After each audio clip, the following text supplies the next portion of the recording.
Welcome to the I Give a Damn Jam. This is your boy Rico Jerome. We are here again, Anacostia Art Center, doing our thing. With today's show is about the community activists and the brothers that are doing their thing and making sure that these tragedies are being accounted for, and they are triumphant in the way they are marching through and being so constructive for our neighborhoods. So y'all stay tuned. It's the I Give a Damn Jam. You ready to fight for the cure? You ready to fight for breast cancer? You ready to fight for good health care? I give a damn, you give a damn, I give a damn. I give a damn, I give a damn. You give a damn, oh, we give a damn. You didn't know, we give a damn. You didn't know, we give a damn. Oh, you didn't know, we give a damn. You didn't know, we give a damn. Let's go. What's going on, sir? Brother Mike? Ain't too much, man. It's another day. All right. Life in general, man. That's indeed another day. That color scheme we got there. We coordinated. We didn't set this up, y'all. You know what I'm saying? But I respect what you're doing out in the community. But you weren't always as greatly hailed as you were on the positive side in your early days. You have a story like most. And just like Paul in the Bible, he was out there doing some wild, and then God touched him, and then he turned around and did some other things. So we all have transformation. Remember, there was a Malcolm Little, and then with transformation and redemption, he was El Hajj Malik Shabazz. So it's not how you start, it's how you finish. So we want to start with you, man. You're a DC native. Talk to us about your story, man. How did you go from in the streets to back in the streets this way? How did you had a transition? Let's talk to them first about, let them know who you are and what you give a damn about and how you got started. I give a damn because I give a damn about the people. Yes. I give a damn because I just like being involved in one's life and trying to make a difference in their life. Yes, indeed. Yes, indeed. Where was your journey first? What was the thing that was really guiding you in your younger years? In my younger years, I was, I was a hard head. I was running around, far as in that generation of, just getting in trouble, not listening, doing things that I wanted to do. Right. And we resolved that sooner or later, mom's taking me to court one day, taking me to court, and I'm in front of the judge. The judge called my name and her name, and I'm looking at mom's like, huh? And it was a scare factor. Yeah. See what I'm saying? So that kind of like She taught you a hard lesson. Yeah, because I was one of the ones that I wanted to do things my way. It's like I basically like raised myself. Okay. Because when I was young, I was raised by my father. My father used to be a drug dealer. My father had me in crap house when I was young. Okay. When I was young, so that's the way I was raised. I was raised in the street. Mm-hmm. Moms had taught you a very valuable lesson. You had been exposed to a lot of stuff that children normally don't kind of get exposed to so early. Mm-hmm. And so they say the apple don't fall too far from the tree. Yeah. But that's why nowadays I hear the words generational curse breaking. Mm-hmm. So you are breaking some generational curses now. Yeah. You know what I'm saying? So let's take us back to the youth. After you had that experience with your mom showing you what the real courts could do to you and with the real streets, you still kind of continued on. Yeah, after the way, my behaviors, it really escalated to where, I just wanted to be an image of my father. So, I was, so that means that, I seen what I was seeing, by being around it. So I became a product of what I was saying. So this is what I wanted to do because I thought that was a good thing to do. Exactly. So I basically, as about 9, 10 years old, I ain't one of the things that my mother used to buy me, I wanted my own. Exactly. So what I did, I got around little, kids just like me with the behaviors, and I used to go in stores and just steal everything, just do everything that, just being around, gambling. I was young. Yeah. I was very young. I was in the hood. Yeah. So I'm saying, so I was caught up in the moment until I got to a certain age as a juvenile. They got their hands on me. And I think my first incarceration was for what was armed robbery. See what I'm saying? As a juvenile. So they took me as a juvenile. I got through that, came home, still was in me. Yeah. You know what I'm saying? Until they got their hands on me, and I went to court, and they just sent me away. And at the time of my incarceration, it was more so that by me going through the things, as far as being incarcerated, I came to terms that this is not what I want in life. Because now I'm away from my family for multiple years, multiple years. So everything that I planned, see what I'm saying, like far as, I just got a grip with myself and just start thinking and saying, no, this is not what you want. Right. I want better. So if I can see that during my incarceration, that I was the leader then, because now I had people looking up to me when I was in, but it was something I never seen in myself until I was actually able to hit the street and start getting involved. But my whole mindset was changed. So the things that I planned that I was going to do when I hit the street, I put it into action. Gotcha. So I'm saying, I just wanted to be a better man today. So I was like, when I came involved, the drugs was there, here you go, nothing, no, I don't want that. I don't want that. So I was perceived as this sucker, you a punk, you because you're trying to change over. You scared. So the first thing that came on my mouth was, yeah, I'm all that. Because the ones that's like that, yeah, they still here. Yeah. On the streets. Got a healthy respect for their freedom. Yeah, so my role, like far as like when I first came out, it was like they was trying to give it to me, but it was like they seen me 2 days after that, they didn't see me over 6 months. So that during that 6 months, I advocated. I got on the bus. I had the newspapers. I found a job. And one thing, something that I really never told people that we talked about earlier today. Yeah. Treyon White is the one that got me started. Somebody gave Treyon my number. This is when Fenty. He was in office with Fenty his last year. Shout out to Trey. Shout out to Trey. He called my phone. He said, "Man, look, I want you to come to a program." That was down off East Capitol Street. I go to the program. It's a lot of youngest groups. So I sat down. So he had me to speak to the youngest. So I spoke. So after I spoke, he talked to me. You know, we talked for a while. He said, "Wow, man, I love your story." Yeah. So after that, after it was over with, 4 days later, he called me and said, "Man, look, I want you to go to an interview, man, an interview." So I would say, "Huh?" So he told me to go. He said, "Man, let's just dress proper." Yeah. So I went to the interview, talked. See what I'm saying? So they started me with the training. Okay. So I went to the training, finished the training. Next thing you know, I was employed. See what I'm saying? So then, but once I got the job, it was like, I was kind of like computer literate, typing, everything. So once they sent me the job, so when the lady seen this, she seen something in me that I didn't see in myself. So what she did, every day I came to work, she put a computer in front of me and for typing class. Yeah. 30 minutes. Every morning I come in, type. So I got used to the, see what I'm saying, to that. So then, you know, she just had me just doing things around the office. Next thing I know, she called me. She might have an interview with somebody. She says, "Come here, Mr. Teller, come here. I want you to do this interview." And I'd be like, "Oh, I'm not doing an interview." See what I'm saying? But then I'm sitting there, so I wound up doing the interview. Right. So next thing you know, she started sending me out in the field. Okay. So once I started going out in the field, I was dealing with the little kids. Okay. Little kids. The future.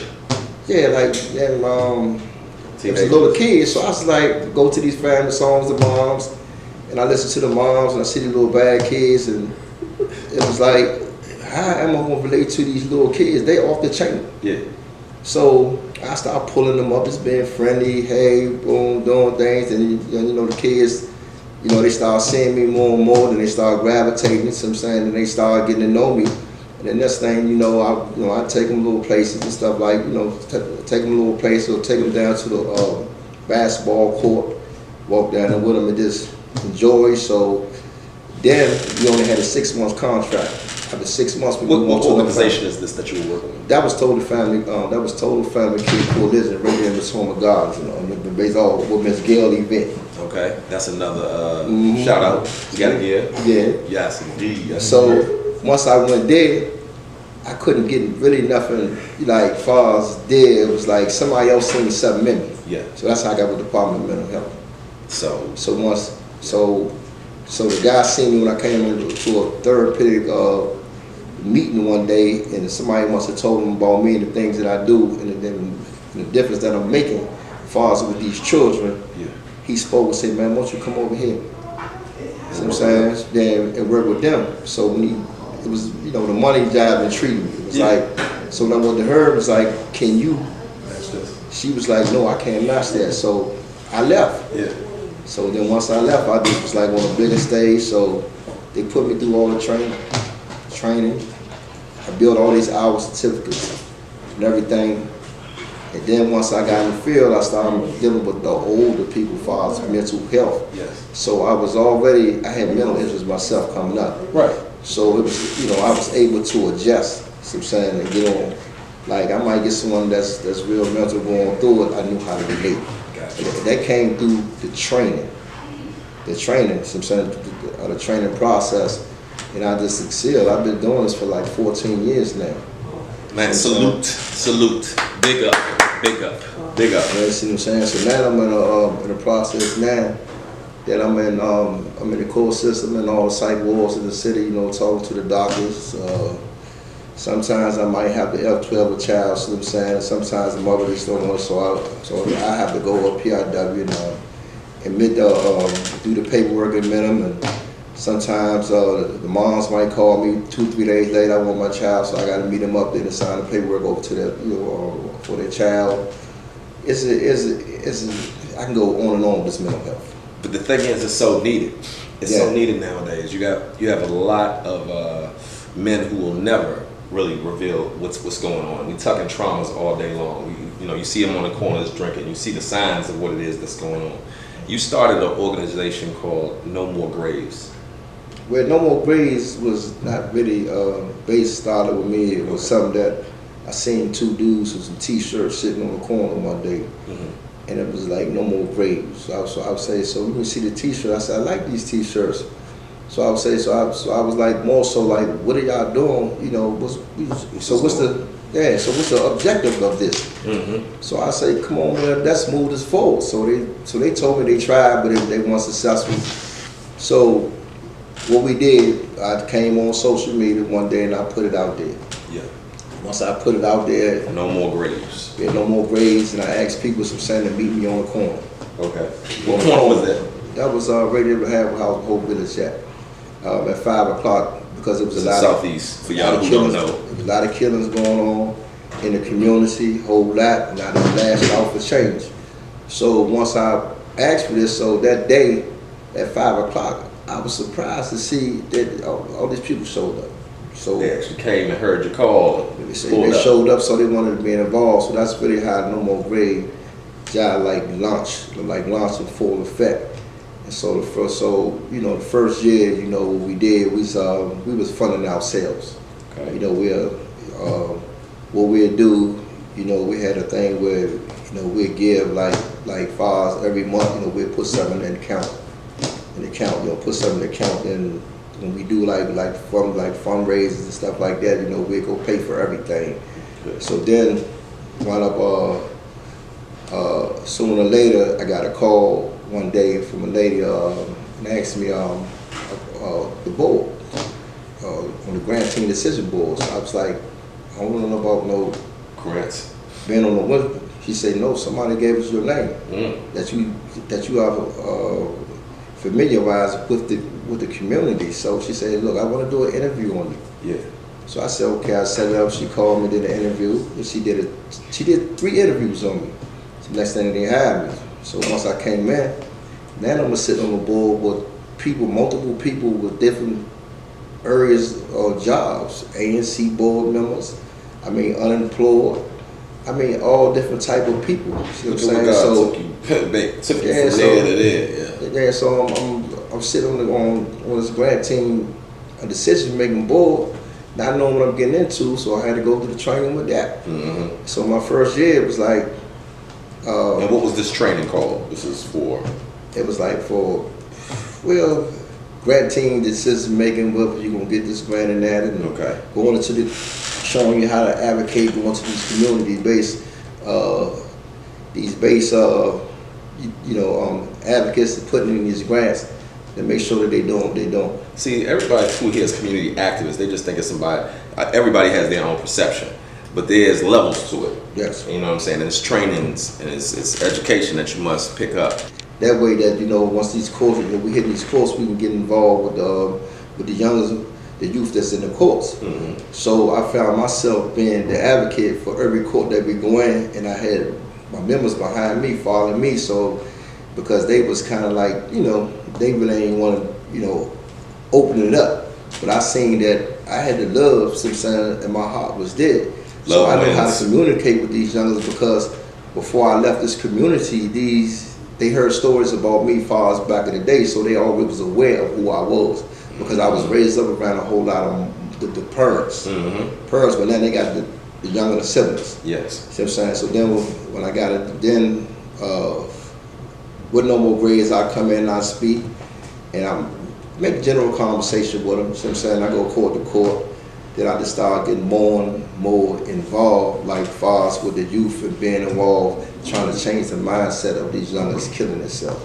It was like it became a passion for me, see what I'm saying, to try to make a difference. All I wanted to do, and like every day right now, when I wake up every morning, I just want to be the light for others. There it is. There it is. Because it's a lot of darkness. So our people perish for lack of knowledge. You're getting some knowledge from this brother who, it didn't just happen overnight for him. It wasn't just over a week. This has been years in the making. And the thing is, when you tap into the right source of energy, you tap into the right source, you started actually making disciplines of not going back around the same folks that you were once with that got you there. So there's a lot of changes that goes into becoming your better self. And so right now, how does it feel to be you now? You know what I mean? You lived one day, that was another type of lifestyle that was out there in the dark. Now, what is it like being in the light? Because I'm sure some brothers that's looking at you like, man, I never thought you would do that. How do you know what I'm saying? I did that with selling because a lot of people know me who I used to be. See what I'm saying? But this it's like when somebody like father asked me a question like that, man, what made you turn? You see what I'm saying? So I just say, today, I'm a better man today. Yeah. I'm a better man today than yesterday. And that's what you're striving for. Yeah. All right. Well, listen, no more grades. How can they contact you and get at you if they want to be a part of what it is that you're doing, or if they want you to come out and speak? Because this is the real. You know what I mean? This is the real. People always talk about stories. They want to live behind these puffed up whatever. This is real street work, street paperwork you can get on this man and see the change from where he is now. He's loved out in the street. You see Big Nut Productions. Not only is he doing community activities that's helping the youth and helping the hood, he's also helping us enjoy life too as well. So talk to me a little bit about how you got the Big Nut Productions going. I think this was all part of my plan before I came home. I was talking to my sister on the calls, and she's asked me, what you gonna do with your life? I just say I'm gonna come out, try to get my people in one big place, enjoy themselves. I think I'm gonna start throwing parties, and I'm gonna come home and be family oriented, and get me a job. Excellent. And so she was like, knocked it all down. that's good. So I'm saying, but she wasn't used to hear me talk like that, because I had gangster in me. That's how I was raised. Yes, indeed. Gangster. So, keeping it gangster. So once I came home, I had DJ, everybody probably know Storm and Norman. Shout out Storm and Norman. Storm and Norman heard I was home. He the first one that knocked on my door. When he knocked on my door, he said, man, you going with me, I'm taking you with me, I'm gonna get you off the streets. So I went with him, so he taught me the craft of setting up equipment and everything, and being with him, and in the line light. So I sit there with him like about 4 or 5 years, and in the party life, so I'm saying, and skating rings and being all of these multiple places that's in the city with parties, just parties. And I just asked him one day, I said, man, I want to throw a party. I say, man, that time I wasn't working, I was just DJing. So I was like, I want to throw a party. I said, man, put me up for a party, man. And he was like, okay, we're going to do this. So he did it. I did a party like around on my birthday. That was like 2011 at the Upscale's Ballroom. And I had encouragement because it was other people that seen things in me too when they used to come around and be around, like James Funk, Walk with Wisdom Speak. Wow. They used to always be in my ear and like, no, man, you should try it, man. We see all the love that you have. So I went on and tried it, successful, blew up. That's how I became Big Nut Production. It was like everything that I put my hands on, touched at that time, right there, it was a success story. Everything, it was like, and I was like, I really didn't know that, that I had a love from the people. It probably came from, they said who I am today. Yeah. See what I'm saying? So I had like people walk up to me and say, ain't nothing, man, you know what, man, you should write a book.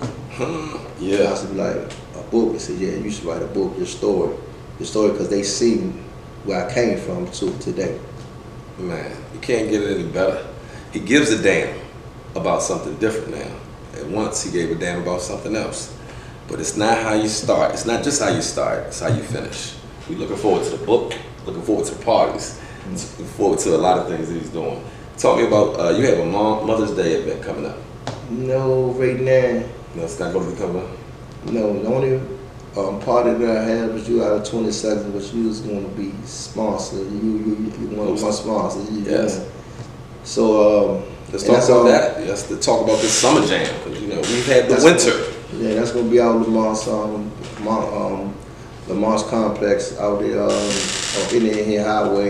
A lot of people. This will be my 3rd year doing this event. I look forward to this event because I get to see my dream. So I'm saying it's bringing a lot of people in one this place. See what I'm saying? And enjoying itself. This was a vision of mine that I had. I was just about to say that. I said how interesting it could come from your mind. What they used to say, if you see it, if you could see it, you could be it. If you could, you believe it, you could achieve it. Go ahead. And the only reason why I don't have nothing currently because I took time out. Because now I'm coming in through DPR. Who's DPR?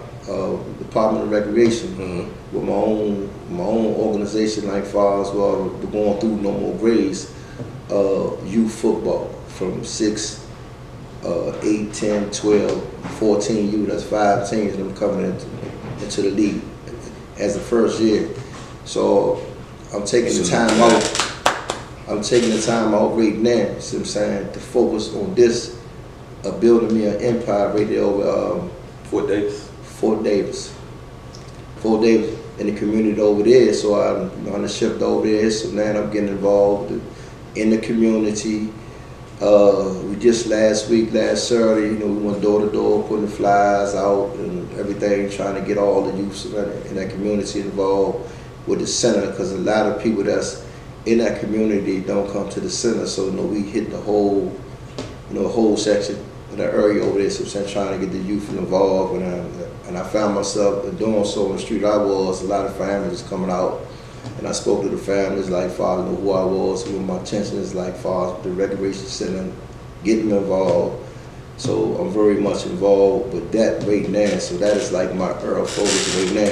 Is because I just want to, and my reason why that I really wanted it is because they give me 4 or 5 days out the week that I got these kids right here where I won't have to look for them. You know what I'm saying? And I can be more of not just a coach running an organization, I can be more of a mentor. There it goes.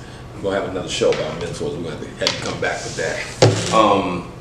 You can get a lot from folks who give a damn.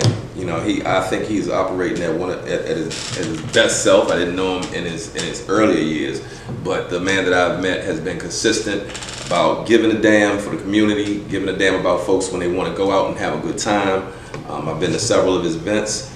I'm looking forward to the July 22nd event to be collaborating with Big Bra here. You also can get some gear, some Big Nut Production shirts too at different events and places like that. Y'all can hit them up. Where can they find you on social media, brother? If they want a shirt, if they want to come to your events. Right now I'm on social media. I got 2 pages. I got one page, my regular page, Michael Teller, or you can go on Instagram. You can find me as Michael Teller Nut on Instagram. So that's and then you have your Big Nut Productions on Facebook too. Oh yeah, and I have my Big Nut event page too. So if you want to see, as far as events, planners and everything. So you go on my Big Nut event page, and you just check out like far as everything I do or other promoters. I'm saying, they sending their messages or party planners and everything that's on that page. All right. So you gotta hear. I mean, his brother's working, taking care of his tribe, taking care of the community. The football team. You said the kids are was it 9? No, it's from 6, 8. You got 6, 8, 10, 12, 14 U. That's 5 teams. 5 teams. If you want your child to be in football this year, you can contact this gentleman or either myself, because I'm working with him on that as well. And Fort Davis is right there. I can't remember the exact address, but it's Alabama and Mass Avenue in that area. But Fort Davis Recreation Center, they're doing a lot of great things for kids over there. They give a damn as well. So I hope y'all have been edutained to know about my big bro here doing his thing. Big Nut, I'm very proud of you. Keep doing your thing. Keep giving a damn. They say teamwork makes the dream work.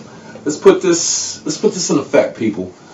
I have a plethora of shows, and it's going to take, like anything, time is money and money is time.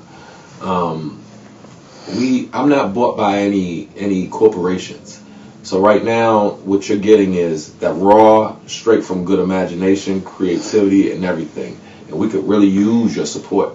We have so many great platforms that we're going to give folks knowledge of that is exclusive. That is great performances, great expressions of art. So I'd be lying to you if I said we wouldn't need your help. Every little bit counts. Every little bit helps. So if you feel inspired, edutained by what it is we do, we would love your contributions. The laws of giving and receiving. We are going to be giving. We definitely could. We would appreciate receiving any of the good energy you could send our way. And if you want to do that, the Cash App is #Rico Jerome 7, and that's my Cash App. That contributes to the places and the facilities and the bills that have to be paid when we do what it is that we're doing as we're serving our good edutainment out to the folks that really could use it and benefit from it. So we thank you for that. Also, you can find us on TikTok, I Give a Damn Jam, as well as you can find me on Angel with Dirty Wings 7 on TikTok.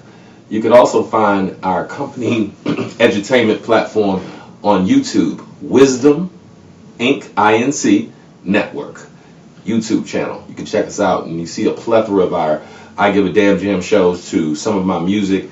Yes, I do have music on there. You can check it out at Angel with Dirty Wings. The music there, I will pop up with different things like that. Also on Facebook, check me out, Leander Rico Jerome. On my Instagram, it's also Wisdom _INC _network.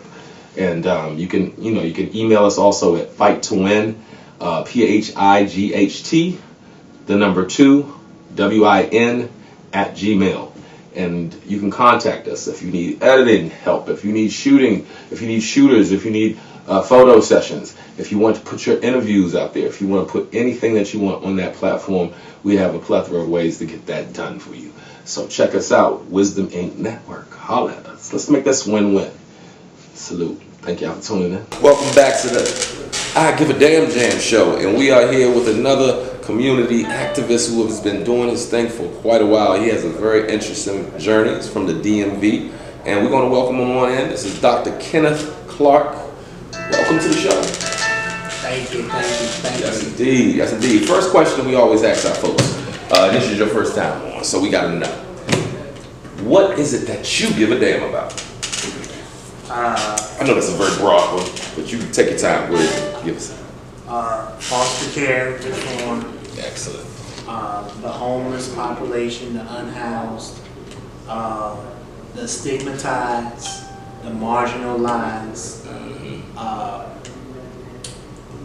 police accountability, gun violence, and being conscious of who we are as a black and brown community. That's dope. That's a mouthful of wisdom and things from the heart. From the abundance of the heart, the mouth speaks. I chose to focus in on the community activist because I'm in the community. We outside. Shout out to my man. Got a song coming out. But I've been watching you for a little while, brother, and you are knee deep into action. You're knee deep into action. You know, very passionate about change for the overlooked, the marginalized, the folks that are in the trenches. So we really appreciate what you're doing with that. First of all, just man to man, I love that, and I love seeing that you do give a damn. I'm not sure, like exactly when you started making your ministries and your different things happen, but this is why we are here to chop it up and tell you your story. So as far as back as you remember, I'm sure you've been seeing folks speak the word, but did you ever see yourself being a person that would eventually be speaking the word? I never saw myself speaking the word. One of the things I think that that helped elevate me to the point where I became speaking the word, and this is going to be shocking, but it is what it is, Okay. was once I started getting counseling. Okay. It wasn't until once I started getting counseling from the various things that I experienced in growing up, Yeah. you know, being in kinder foster care, Mm-hmm. you know. And what is that? You say kinder foster care. It sounds like kindergarten almost. Right. So kinder foster care is when the next of kin takes guardianship of that child. So if mom is not there, Okay. if dad is not there for whatever reason, it could be loss of death, or it could be a variation of different things that their biological parents are not there. Right. So next of kin could be the aunt, it could Yeah. be the uncle, it could be, you know, someone within the family that takes guardianship. Got you. So that's called Kinder foster care. kinder foster care. I've never heard of that, and now I'm getting educated. So from that experience, is that why you are such a passionate advocate for reform? Oh yes. I'm definitely passionate about that, because not just from experience, but even from, you know, as being someone who is boots on the ground. Mm-hmm. I've come across people, not just young people, but even adults who were in the same situation that I was in, Being in foster care. being in foster care, Mm-hmm. and helping them to be able to kind of somewhat sort out some of the atrocities, some of the trauma, some of the things that they have experienced being in there. And you know, in my journey, I kind of recognize that, you know, in the black community, it's kind of like taboo to talk about trauma, to talk about, you know, what you've been through. Because me, I'll be very honest, I came up very, very harsh. It was a very harsh, strict, you know, shut up, you do what I say, you don't question what I do, on top of, you know, the abuse. Right. You know what I'm saying? Sometimes when you think about guardians that taking care of you, one of the things that I experienced was they guilt trip you. They guilt trip you, say, well, I was the only one. You better be glad that I was the only one that took you in. Otherwise, if I didn't take you in, your ass would have, you know, suffered. So it's almost like you kind of guilt trip the child. You guilt trip the child, and the child never asked to be put into the situation. Exactly. Life happens. Yeah. You know what I'm saying? Yeah. Life be life. Yeah. You know. Exactly. So it's like, you know, you put into that place where it's like now the child is now already going through different things, abandonment, Right. rejection. So already he's, you know, the child is like, man, they're already thinking, what is it that was in me that caused for me to be in the situation? And then now here it is, you're supposed to be a superior, you're supposed to be the adult. So which means that I'm supposed to look up to you as for guidance and direction, but I can't really look up to you for guidance and direction, because now you're trying to make me feel bad about a situation that child didn't have control of. So it just, that's that trauma piece that Yeah. we don't really talk about. Exactly. Now, the reason I'm loving this information is because it's a lot of people out there that are going through this circumstance but have no clue on how to deal with it. They're leaving the foster services feeling gypped, feeling raw, feeling wronged. And your counseling that you attended, it allowed you to let a lot of that off your chest and figure some things out. Yeah. Now, go ahead. It wasn't right away. Right. So I'll be 36 this year. Okay. You know what I'm saying? So When did that journey start? the journey started for me when it was like in my late 20s. Okay. You know what I'm saying? My late 20s was when,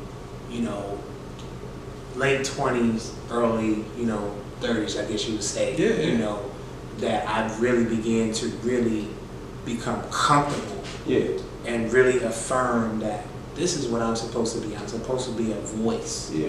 You know what I'm saying? But it took a while because I had to go through those layers, because you're going through, how do I reprogram this mind? Mm-hmm. How do I get out of this thing that self-guilt? Exactly. Because any child, for whatever reason, when you put into foster care or you put into a situation like that, you always thinking rejection.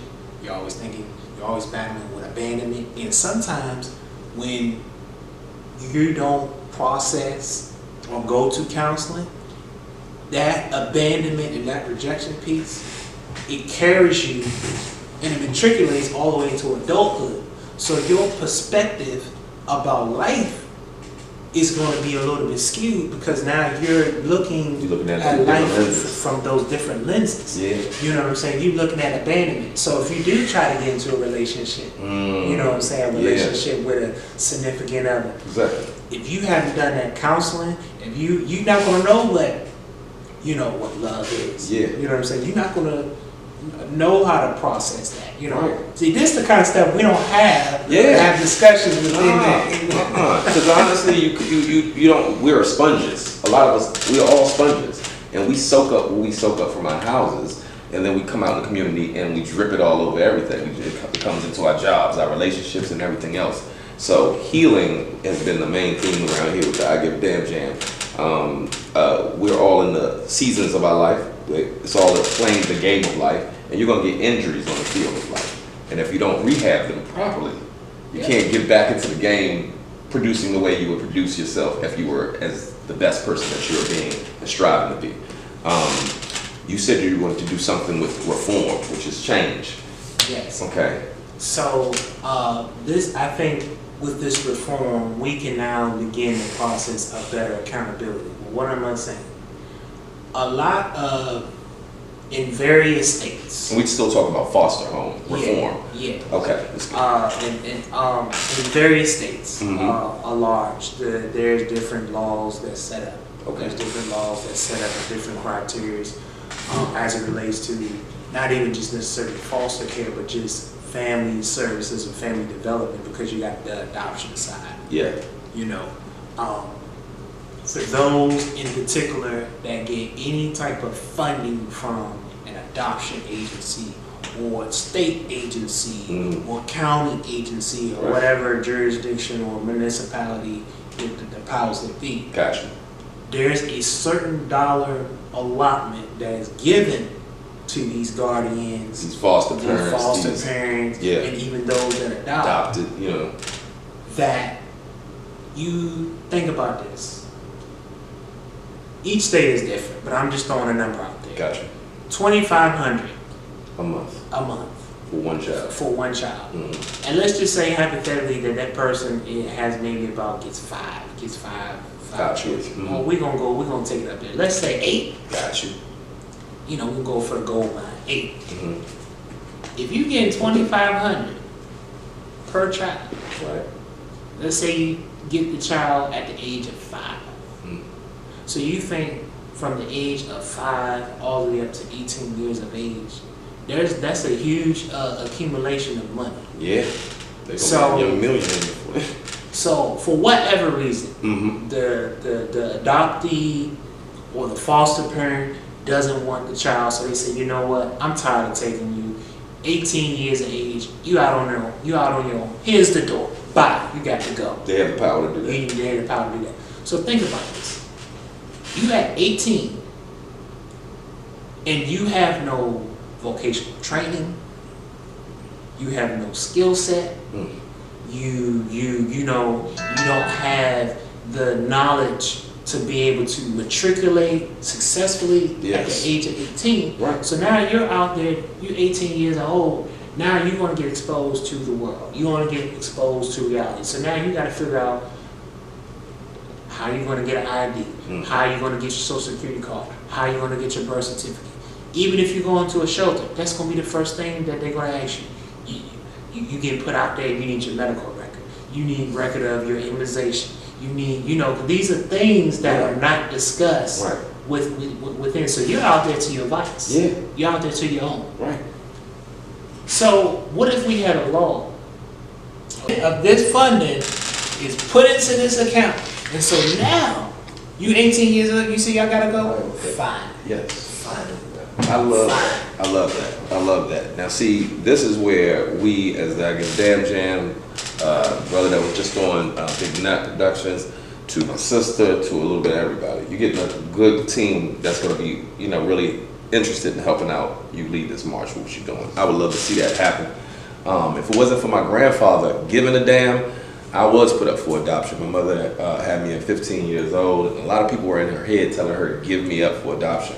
My grandfather had already done that to with a woman in the neighborhood before he got his barbershop, and so I always look back on who it was that gave a damn first. He stopped that reality from happening, and I was grateful for it. Now I did come up with my family, and we still, even with your own family, you still will wind up needing counseling. You still will need, there's traumas that you get that are actually from your own blood. So I actually took the initiative over these last 4 years to deal with traumas. When you have teenage parents, you're not getting all of the love because they don't have all the love. They're forming and growing too. So I thank God for the extended family that was still around, that took care of me and took me in on my father's side, mother's side, and even stepfather's side. But even with all of that, it still was gaps, it still was traumas. So I salute you on what you're doing, because getting these people who could hide behind the fact that they adopted you, or they're the foster parents that are taking you in, they have a good image that they're looking, but behind the scenes, all type of hell going on. Yeah. You know what I mean? And I love to see the folks, well, you got Child Protective Services, but like you were saying, they could fool these Child Protective Services. Oh yeah, in my situation, Child Protective Services was called a couple of times, but they put a good show, a good performance. What does a good show look like when the CPS people show up to a foster home? Oh, they say, it's always that the guardian or the adoptee always tries to paint the picture that the child is causing trouble. So they project that BS on them. So the CPS worker, if given the fact that if they do an evaluation, Due diligence on it. you know, they say, we didn't see no physical abuse. Okay. We looked him up and down. He looked like he was He alright. looked like he was alright, but they don't see the mental abuse. Mm-hmm. They don't see the name calling. Mm-hmm. They don't hear you stupid, you dummy. Yeah. That's why he was giving up for that. You thought. Yeah, You know, all that dialogue that is damaging, just like if somebody was punching you in your face and you saw the wounds. Wounds that are caused by the verbal, the tongue that could just lacerate your whole energy, could just tear down your whole spirit. Those are the things that we cannot. How could we? Well, we might have to. That might be a whole nother show. Because we all, just like brother Mike had a couple different things. These community activists aren't just one-sided. He's not just the one-sided activist with this bullhorn and doing this thing out there in the community. You also have a project coming out that we're also going to be uniting on at this very Anacostia Arts Center. Could you talk a little bit about that? The raw uncut. So this is going to be a very authentic production movie. In the midst of, I took some college courses, and I found my niche was writing. Okay. You know. Shout out to another writer. So I wanted to do something that was unapologetically cultural appropriate, as being a man of the cloth. I noticed that in the faith-based institutions, we always talk about the redemption experience, but we never show the journey to the redemption experience. So this is called Confessions of a Backslider. And so this is going to be a hood. This is going to be a hood movie that's going to be able to show how God is talking and speaking through ordinary people. Ordinary people that spark J's. Ordinary people that, you know, that had that drug life, that had that, you know, that real life. Yeah. But it's going to be a story of redemption, of how turning pain into purpose. I like it. I like it because you can't, you know, people love to see the finished product. We got this social media where you got all these, what they call it, the filters or whatever it is. But see, the real raw uncut is it takes a black piece of coal that has to go through the fire, the pressure before it's a diamond. So we have Confessions of a Backslider. Is this your first film that you're going to be working on? Very first film, I've worked on several different. You worked on your set, but this is your baby project. This is my baby. You know, I'm just passionate about it because, you know, I've seen this. I always question this. You know, we always hear in the houses of faith, God is he's married to the backslider, right? But then I question and say, well, what does a backslider look like? It's not a Michael Jackson movie, is it? It ain't your angelic experience. And we always say, you know, this good scripture that God died for the sinners. So if he died for the sinners, why do we judge people that sin? Good question. But you know what that is? What is that? It's sin. And here's what sin stands for. Self-inflicting nonsense. Yeah, hear it here first. Self-inflicting nonsense. That's the new one. Thank you. I like that. Like that. Yo, if you're a thespian, if you're an actor, actress, and you want to get a part in this movie, where do they come to go get where can they audition? The best way you can be able to reach me is two forms. We got Wisdom Inc. We got Wisdom Inc. Network. Wisdom Inc. Network where people can reach out to you. Leon DeRico, Jerome, Angel. Chief. Then you can reach out to myself. Yes. I'll give you all my social media handles. Instagram, Change Agent Now Forever, all lowercase. You can reach me there. Then you can also reach me on the other group called the We Take Care of Us movement because we have postings in there about community announcements in there. Then you can also reach me at Breath of Life Come As You Are Ministry on Facebook as well. And you can reach me on my other page, Kenneth Clark. Yeah, I know I got all these different avenues. There's no excuse for you not to be able to reach. We're going to pop them up there. So, you know what I'm saying? We're going to have an opportunity for them to do that.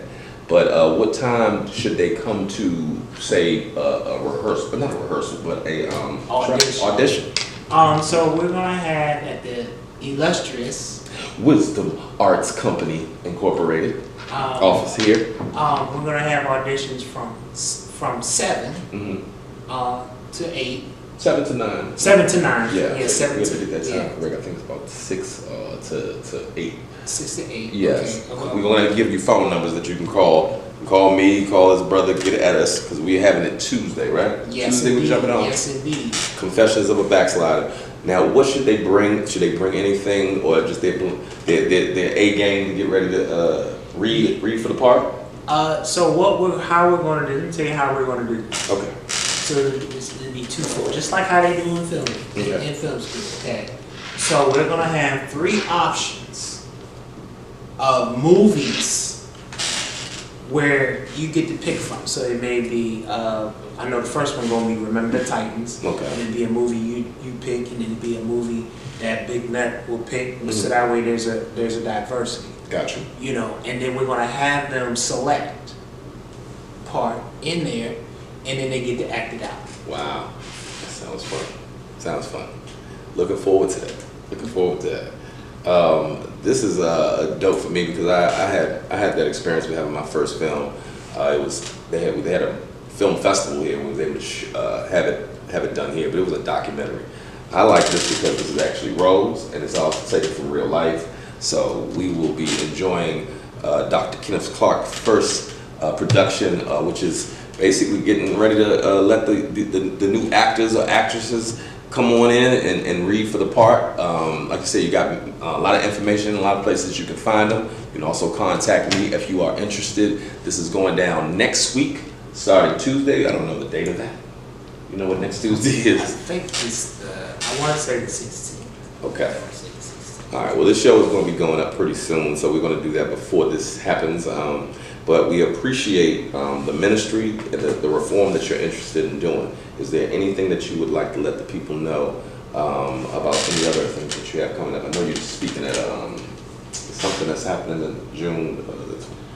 So actually May the 20th coming up on Saturday. The We Take Care of Us movement. We're gonna have a peace, stop the violence prayer walk in the Charles County West Library. Okay. So we're gonna be coming together as a community, bringing resources to the community, Bibles, prayers, to be able to provide healing in the community. Give a damn. Give us a damn. Indeed. So y'all mark that down. You said 12. You said May 20th. May 20th at 10 a.m. May 20th at 10 a.m.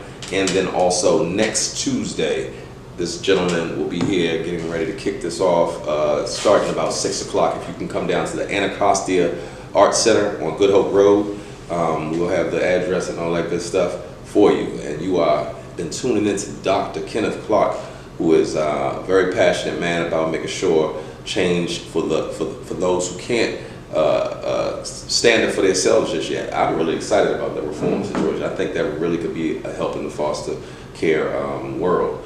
There's gonna be some folks that's gonna be upset about that. They like having their money, like having their coins and not having nobody check on them with that stuff. So I really dig that, as well as what you're doing. Keep giving a damn, keep doing your thing, and we will be linking up soon as we have been already. You all, hopefully you've gotten something out of this. These two brothers tonight shared a lot about how they got to doing community activity, and it takes giving a damn at the end of the day. So we hope that you give a damn. We give a damn about you. Glad that you guys showed up and showed out. Salute. We hope you tune in soon. We'll be back with more great, good spirits that happen to be having the human experience. Right here on the I Give a Damn Jam. You give a damn? Sure do. He gives a damn. He gives a damn, man. Thank y'all for coming out tonight to this King Swag Think Tank, the I Give a Damn Jam Global Heartwarming Mission. To quote my man Neo and Fab, they had a song that was going, I'm a movement by myself, and I'm a force when we're together. I like that.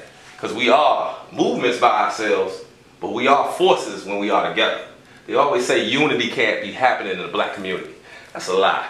You know what I'm saying? And I'm standing here tonight as a witness, and y'all are now witnessing us come together. We've been here for a long time on this earth. But on this very night, in this King Swag I Give a Damn Jam meeting, we're now getting ready to go back to our hoods, heal the hoods, better kings, better things on our brain, better network. So all in favor of taking over our hoods and healing them and making them better than they ever have been. On the count of 3, King Swag. 1, 2, 3. King Swag. King Swag. It's King Swag. Angel with dirty wings. MJ Dreamer. Let's get it. It's that rap Black Panther flow, still breath like asthma. Not purist or AI, been the truth, been the answer. Metaphors grab your dopeness and blood plasma. Here's a shot of dopamine uncut, but the vocals clean. That big time, how you supposed to drink? Fell 6, got back up 7, how you go through things? You reap what you sow, it's how you grow through things. OG wisdom, usually what I show them things. High devils love destroying black kings and queens. Teach them their brain is a gold mine, don't trip off showing bling. Learn from misery, experience power, knowing things. One door shut, another one opening. It's my 2 cents, big facts, no small talk. When to grow on, we must crawl, for we all walk. From the tip off, keep your game tight to the ball. Don't be your own enemy, love you and go all out. King Swag, yeah, handsome, handful, healthy, abundant mindset, players, let's get well. Success is my cologne, can you smell me? Can you smell me? Hey, ebony excellence, Black coal to a black diamond. Call me moonlight at night.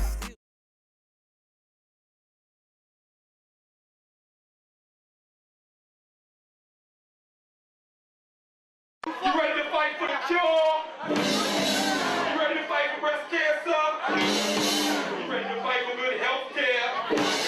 I give a damn, you give a damn, I give a damn. I give a damn, I give a damn.